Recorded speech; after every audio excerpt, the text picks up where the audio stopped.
Welcome back to CannaWeek, brought to you by New Frontier Data, where we deliver the week's top headlines in cannabis and hear experts weigh in on the impact these stories are having on the industry. I'm your host, Heather Wickline. We have another great lineup as we continue our 2020 election coverage. Today, we want to take a closer look at two major markets on standby, New York and Florida.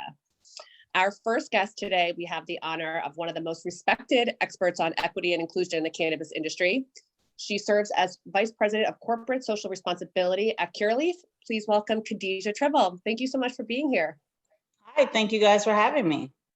Absolutely. And back joining me today is our in-house expert. He is a fearless leader of our brilliant research team here at New Frontier Data. Please welcome Chief Knowledge Officer, Mr. John Kagia. Delighted to be back, Heather. Thank you. Always a pleasure. So, Khadijah, before we get started, would you mind just telling our listeners what's going on at Curaleaf and your role as VP of Corporate Social Responsibility?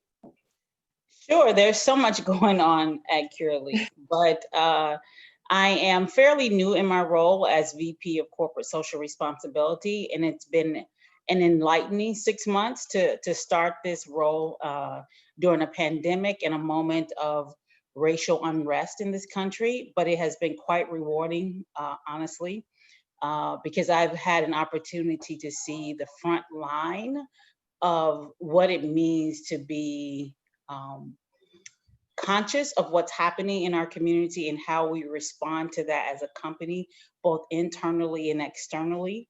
And to answer your question specifically, we've spent the last 4 or 5 months looking internally to determine what is our response in this moment in terms of social impact. So we had obviously before the pandemic a goal to create a corporate social responsibility policy that allowed for us to respond to the needs of the communities that we serve.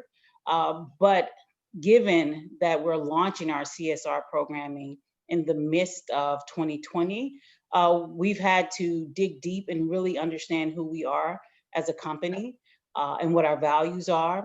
And after spending quite a bit of time internally listening to our internal customers, we are very, very proud of the Rooted in Good strategy, which focuses on 4 main pillars in our work, social equity being one of them, diversity, equity, and inclusion. We're also looking at environmental sustainability and how do we establish strategic social partnerships as a company that will help really begin to have a different conversation about what cannabis is, particularly in this country. Amazing. Well, it sounds like you have your work cut out for you this year. Just a little bit. Well, we have a lot to cover, and we're really excited to have Curaleaf on to get your perspective, seeing that your company is, coast to coast. You have, I know you have dispensaries in New York and Florida, so it'll be great to get your perspective. So most recently, MJ Biz Daily reported adult use marijuana legislation in New Jersey expected to ignite domino effect. So while several prominent states have postponed the legalization plans, this November is still going to be fairly significant for cannabis. 5 states are voting on legal cannabis this year and potentially introducing millions of local and out-of-state consumers to regulated markets. With billions of dollars in business opportunities on the ballot, these states are sure to spur momentum on the East Coast. So Khadijah, with New York, Pennsylvania, Connecticut, and Rhode Island have all raised the prospect of legalizing cannabis in the past. Do you believe a new market like New Jersey will accelerate these plans? Well, I can tell you that there's no question that in 2020, a lot of states, specifically those on the East Coast, are looking at what are the opportunities with a regulated cannabis market, whether it's medicinal or adult use, to kind of help buffer the shortfall that many of our local and state jurisdictions are feeling as a result of just a really difficult and challenging year economically. And so to that end, I think the surrounding states are going to be looking at what happens in New Jersey and really trying to determine what their best next step is. Let's be clear, we're Curaleaf, we are a cannabis company. And we believe that cannabis can present a number of solutions both to individuals, communities, and to jurisdictions.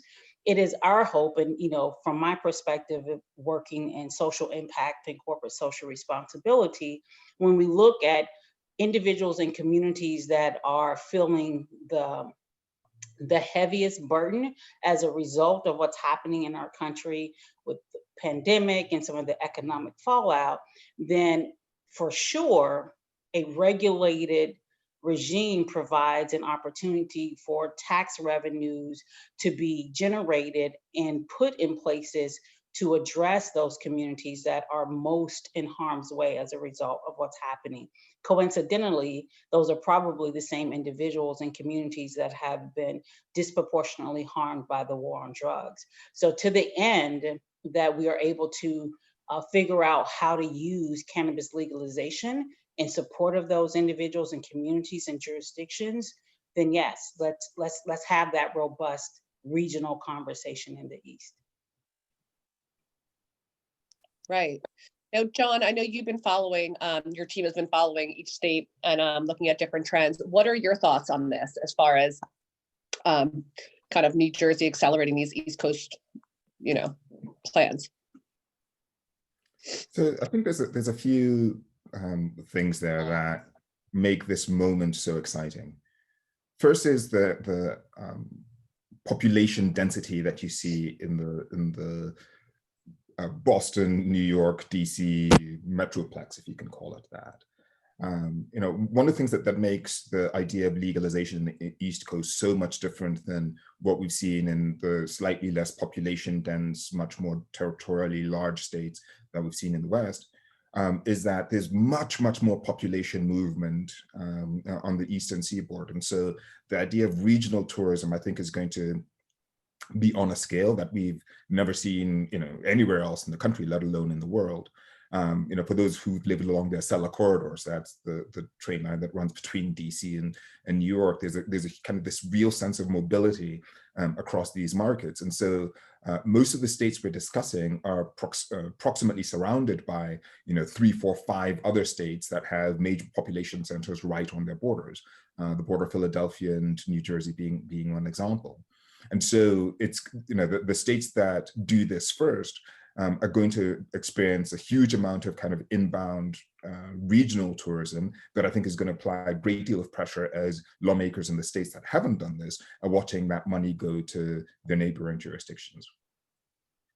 Second is just demographic population makeup. To Khadijah's point, when you talk about legalization in places like Colorado, Oregon, or Washington, which broadly speaking have very low minority populations, the issues around social equity, social impact, while important, certainly don't take on the sort of scale or visibility that they do in places like New York, like in Florida, like in Virginia, where I lived for very many years, where not you both have a much more diverse population, much stronger minority representation in the population, but you also have had historically very punitive kind of enforcement of prohibition.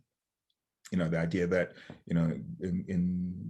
with New York's stop and frisk program, which led to a huge number of marijuana infractions. If you were a young man between the age of 18 and 35, there was a 100% chance that in the course of a given year, statistically speaking, that you would get stopped by New York's law enforcement. So the issues around kind of the redressing the inequities of prohibition enforcement, I think, take on much greater visibility in the northeastern states or in the eastern states more broadly than I think we have seen historically in the western states where this has happened. And then maybe finally is tourism globally. New York, Florida, DC, to a lesser extent New Jersey, are all some of the country's top travel destinations. And New York in particular, I think, is going to be a lens into what legal regulated cannabis looks like to the world in a way that no other city in the country has been to date. And so there's going to be a great deal of pressure on the regulators in New York, on the community in New York, to get it right, because what they affect there is really going to be the one place where millions of people are going to experience, from around the world, are going to experience legal cannabis for the first time. And if it's not done right in New York, I think there'll be much more reluctance to replicate that model as people look at taking this back to their own countries. Very well said. Right. And I feel like New York really needs it right now, especially.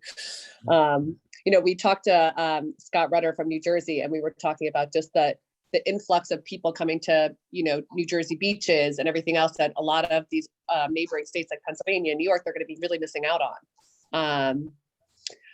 Khadijah, in your opinion, what needs to be done in New York to legalize adult use cannabis? And like, how can lawmakers and citizens make sure that the state develops a fair and prosperous program? So no, I think that's a very important question. I think the thing that I would add to that is fair and equitable and prosperous program in the state of New York. I understand that conversations are ongoing, and we anticipate that, at the top of the year, there will be some introduction of legislation that begins that conversation again. And so specifically though, I think New York presents an opportunity for the East Coast to have its say with regards to legalization of a regulated regime that really exposes what the tremendous opportunities are for alignment around social equity, and that specifically communities that have been historically disadvantaged by the war on drugs and the policies, stop and frisk that you mentioned earlier, John, but also just the number of collateral consequences that come as a result of those policies are very real in a place like New York, right? When we have education and health disparities, when we're looking at how many individuals are participating as owners and entrepreneurs in a space. And I think that, as much as it is a challenge, I also look at it as a real big opportunity to get it right, and perhaps ways in which other states, well-intentioned, were not able to do so. So I think what needs to be done is that an honest conversation between community, industry, and government, where we center, like, what is the most essential piece of legalization, right?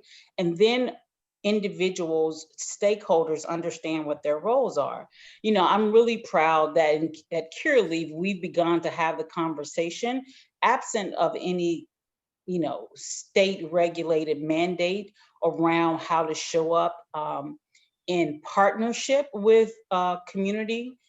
We are looking at advancing some of our own ideas around what that looks like. I mentioned earlier that our Rooted in Good strategies and things that we're going to be launching, we've spent quite a bit of time internally focused on the question of what does social equity look like for Curaleaf, and how we are proposing to move forward is to center those voices and those individuals who aren't always present in the decision-making room. So we're looking at how do we build mentoring programs and technical assistance programs that create a pathway for individuals, whether they're interested in being employees, whether they're interested in being, selling to Curaleaf, or if they're interested in being a part of our supplier diversity program.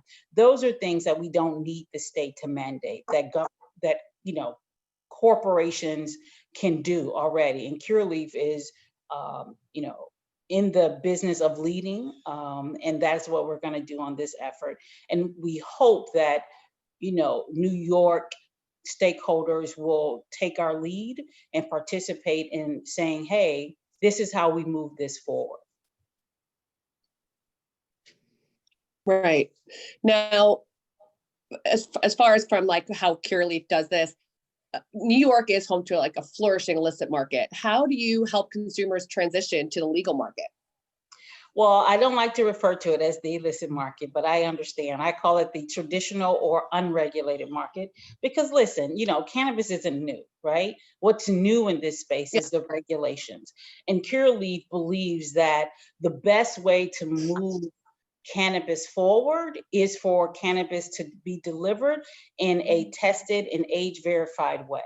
And that's why we are moving forward in building the capacity of consumers to have clarity around cannabis and confidence in consumption specifically.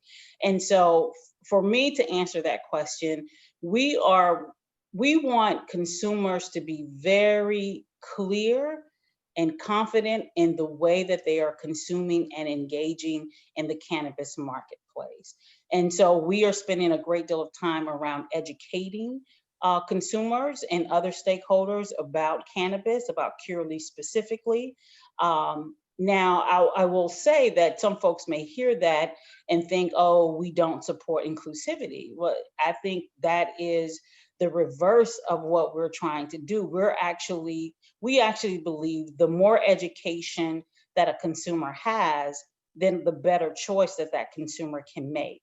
And we are betting on making sure that individuals have access to cannabis that is tested, age verified, and a consistently good product. That's what people can expect from Curaleaf. And that's how we hope to bring consumers into the regulated market. Very good. John, I saw you nodding along when she corrected the illicit market description. What are your thoughts on that? Well, first, just as a quick aside, I've been fascinated by this tension between illicit and regulated, and it's one that we go through all the time internally. Because when you consider the scale of the cannabis consuming population in the country, by calling it illicit, by really kind of painting it aggressively with this brush of criminality. In some states, you're talking about 20 to 25% of their populations being criminal, which at some point, the numbers get so high that it really calls into question whether this is an appropriate way to be classifying such a large cross-section and such a large diversified cross-section of our civilian population. So I think it'd be one thing if we're talking about 1-2% of the population, but when the numbers are as large of cannabis consumers as they are, illicit may be an aggressive way of painting a very large group of people with a very broad brush. But to the point about kind of inclusivity and kind of equitable participation, I think New York is actually going to face a couple of unique challenges that will be, whose pressure will be heightened by what its neighboring states do. One is around taxation. New York has historically kind of resorted to setting really high taxes or sin taxes on products, and the highest cigarette taxes in the country. Alcohol is taxed extremely high. Even the medical cannabis program has been phenomenally costly.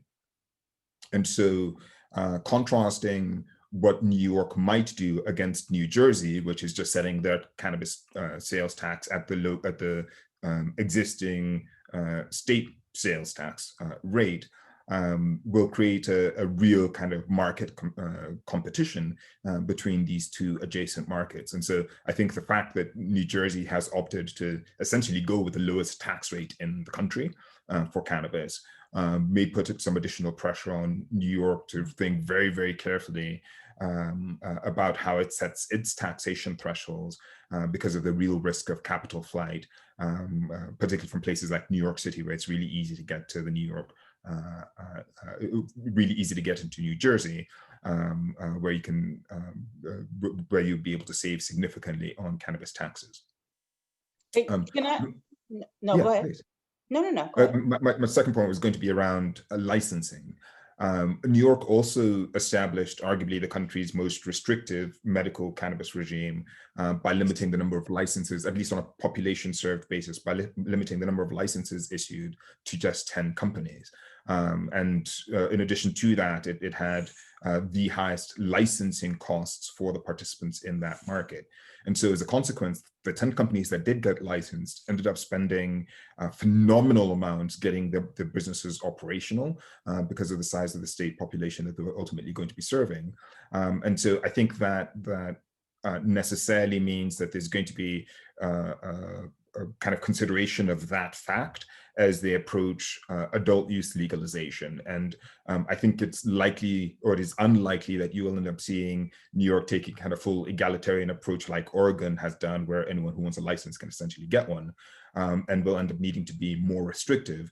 The concern there is if it ends up being more restrictive and more costly, what the opportunities for ingress for lower income or less affluent participants might be. If the number of licenses issued is low and the cost to get those licenses are anywhere close to what it would cost to get a medical license.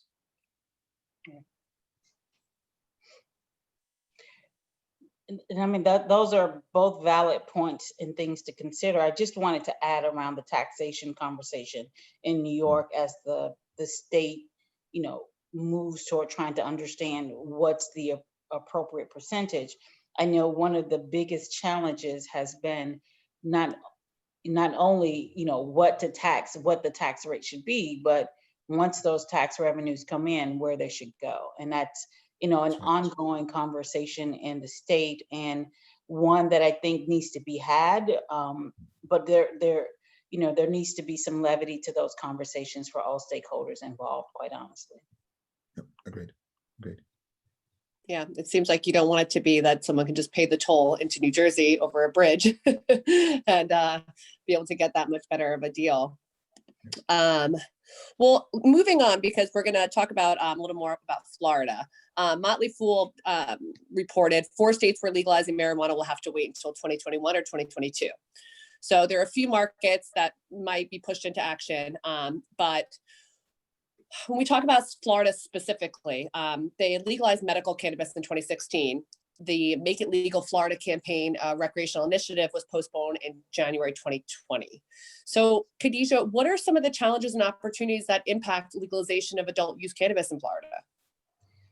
Just like all the states that we're involved in, it continues to be somewhat of a moving target depending on what's happening in the external environment. But Florida's program has changed drastically over the last 10 years. And as we approach nearly 500,000 medical patients that are currently enrolled in the program, I think our focus is on providing what I continue to call a thirst for transparency and education around the plant, and for everyone who's involved in the medical program, from doctors to consumers and patients, to really get consistent good information. And so that folks can begin to develop, part of our mission is to improve the lives of folks who are in this space by providing clarity on cannabis and confidence in the consumption of that cannabis. And so for us, we're looking for ways to make sure that education continues to be shared in all of those stakeholders. We want our patients to be equipped with the knowledge to make the appropriate decisions for how cannabis shows up in their life and how they experience it. As the market in Florida continues to grow, we see the sophistication of the patient and the types of questions that are being asked, and how we really ensure that individuals have the right tools to make the right decision about, what products that they are going to partake in. And so other things that are top of mind are innovation and quality. How do we shore up those things to continue delivering solid products in that marketplace? And, we're excited about what's happening in Florida. The market continues to grow, and we will continue to grow and expand our offerings based on what the consumer needs. I couldn't agree more. John and I feel like this has been a consistent thread through all of our podcasts. We talk about education, and not only for the cannabis consumer, but people that are opposed. It's kind of opening their eyes to, it's not this scary drug. It can be medicinal. It can be really helpful in people's lives. And one thing I saw on your website that I really liked is that you talked about how you don't talk about cannabis, you talk about people's relationship to cannabis and how it affects and is introduced into their lives, which I thought was a very different take on it that I haven't seen. So it was pretty cool. Yeah, but well, as we talk about the adult use cannabis, kind of opening the door to that in Florida, how does Curaleaf plan to address the, additional competitors coming into the market, just from transitioning to hopefully eventually medical to recreational? Yeah, well, we're firmly cemented in that we have a huge responsibility, and that is to make sure that cannabis is provided in a highly qualified way, consistently across the board, that is backed by science, and the way that we plan to address any potential challengers or competitors is to just be consistent with our message that, we're here. I like to say we are a values-driven company. I snatched that from one of our chiefs, Joe B., who, continues to remind us that even with all that's been going on in 2020, that when we say laser focused on our mission to improve the lives of our consumers by providing clarity around the plant and confidence around consumption, that we always land in the right place, right? And when I talk about rooted in good as our CSR strategy, I'm reminded that, our 10-year history is an indication of our staying power, and that when we are rooted in good, which is the beginnings of our company, that we are always able to put the consumer and the communities where we are first. And so, our goal is to make sure that cannabis is something that everyone can understand, whether it's a consumer or not, maybe a patient, caregiver. We want folks to understand the true opportunity that exists with this plant, right? The benefits of using this plant, whether medicinal or in the adult use space. Everyone uses cannabis. Everyone who uses cannabis uses it for a different reason. And we think all of those reasons are valid in a wellness and a wholeness approach. And so, we will continue to approach our business with that in mind, that the consumer is first. Very good. John, you've kind of tracked other markets that have come on and switched over from medicinal to recreational. What kind of, I guess, challenges do you foresee Florida having that other markets went through the similar transition? So I actually think Florida is a really interesting market, and we've been following it for a while, worked with a few clients in the state, and just a couple of notable things. One, Florida's medical market actually got off to a really rough start. There's a lot of litigation. The rules were initially really strict. They didn't allow flower.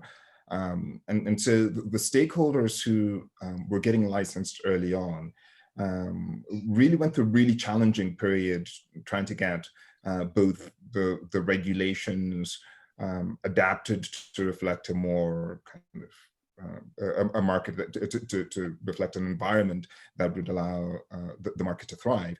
And then the very significant costs of building out across such a large and diversified state. And so I think the second thing that the operators in Florida have done really well, to Khadijah's point, has actually been that consumer education piece.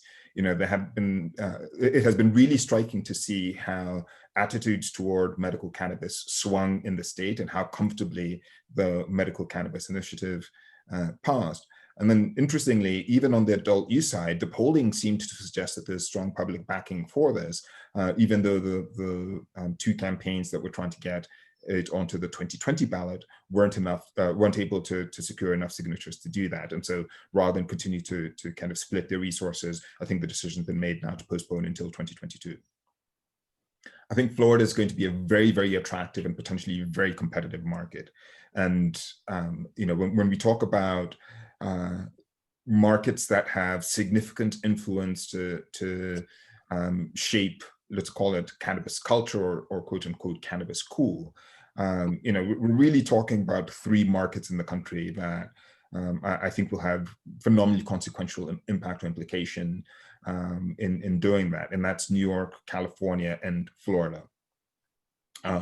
And so we're really kind of excited to see what adult use cannabis looks like in places like Miami, which have such a vibrant and unique kind of cultural identity, which are considered kind of the gateway into the Latin world, both in the Caribbean and in Latin America. I mean, there's some things that I think are going to be happening in Florida that we're unlikely to see being done, or there's going to be opportunities to do things, I should say, in Florida that I don't think we're necessarily going to see in many other parts of the country. And because it's an affluent state, it's the operators there are sizable and very well capitalized.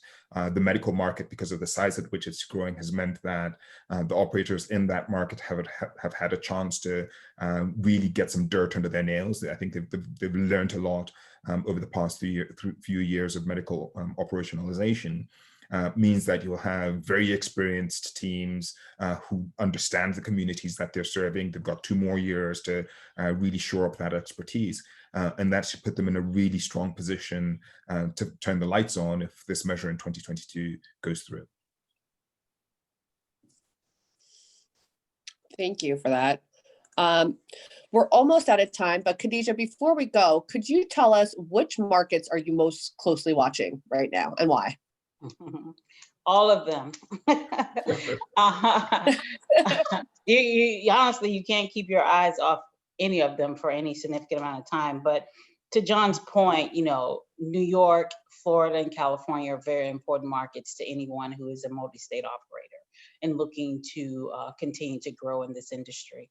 And so, Illinois is an important market. I am paying close attention to what's happening in that space. I'm from the DMV. I am looking at what's happening in Virginia and know a little bit about the regional context and relationships that are in the DMV. So that market is always going to be, I think, important. And those would be the top 5. But, if you wanted to even go beyond that and talk about Arizona, Nevada, it's just, each of those presents a different opportunity, right? I love John Cannabis Cool and looking at, the dynamics of what Florida is in terms of not only its urban culture, the fact that it has such an interesting play with an older population, a much more affluent population, what it looks like in the Panhandle when I think about research and I think about cultivation and, just all that the region presents. It's a very, very interesting place to think about cannabis. And, quite honestly, I'm excited to hear about, some southern states. Personally, I'm from the South, originally from Alabama. And I know that there is, a great deal of talk about the Southern strategy and what's at play. So, there's a lot to look forward to over the next 2, 3, 5 years. Amazing. Well, thank you so much. Well, we are out of time, so I just wanted to thank you guys both for joining me today. This was amazing. And thank you to our listeners for joining us at CannaWeek. Please be sure to like and subscribe to the podcast. And to keep up to date on our election coverage, please visit our website, newfrontierdata.com/2020. I am your host, Heather Wickline, and we will see you next time.